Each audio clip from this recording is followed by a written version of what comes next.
16 তারিখ রাত অনুমান 9:30 এই সময়ে এই মহিলা আমেনা তার দেবরদের সাথে কোরবানি বিষয়ক আলোচনা করতে বাড়ি থেকে বের হয়। এর পরে আসে বাড়িতে ফেরে নাই। তার ছেলে মেয়ে তাকে অনেক খোঁজাখুঁজি করার পরে যখন পায়নি, তখন হয়তো তারা ভাবছে যে তার মা বিভিন্ন সময় বিভিন্ন জায়গায় করতে যায়, ইসলামিক কোনো কার্যক্রম থাকলে সেগুলো করে, তারপরে ওয়াজ শুনতে যায়। এই কারণে তারা ওই অপেক্ষা করতে করতে ঘুমিয়ে পড়ে। কিন্তু সকালে উঠে দেখে তার মায়ের লাশ ধান খেতে, তাদের বাড়ির পাশে ধান খেতে। বললাম যে সে করটিয়া যে বাজার আছে, ওই যে হাট হয় কাপড়ের হাট, এই জায়গায় সে আছে।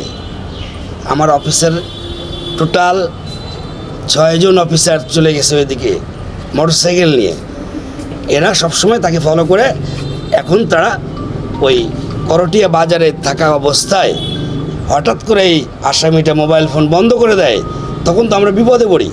সে সময় আমাদের সাব ইন্সপেক্টর সুমন এবং আমাদের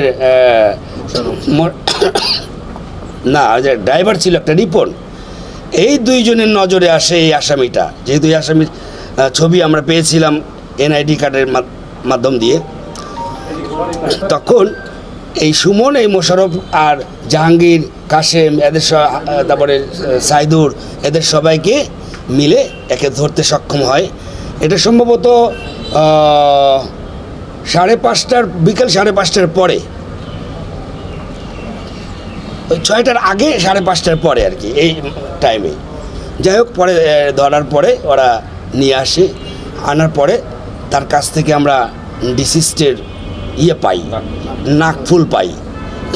এবং সে স্বীকার করেছে আমাদের কাছে যে স্যার আমি তাকে মারছি, তার সাথে আমার সখ্যতা ছিল, সে আমার স্বপ্ন ভ্রষ্ট করছে, আমার সংসার নষ্ট করছে, তাই আমি তাকে মারছি।